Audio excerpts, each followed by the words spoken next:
ఆశ్రమం. ఆ బ్రహ్మచర్యాశ్రమం లోపల ఎవరికి పట్టొత్తుముందో జీవిత పర్యంతరం వాళ్ళు బ్రహ్మచర్యాశ్రమం తోటి తరించవచ్చు.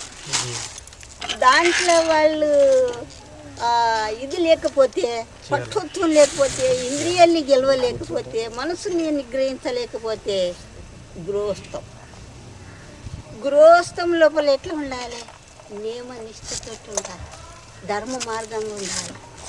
ఉత్తమునికి 2 పిల్లలు, మధ్యస్థునికి 3 పిల్లలు, అధమస్తునికి అంతు లేదు.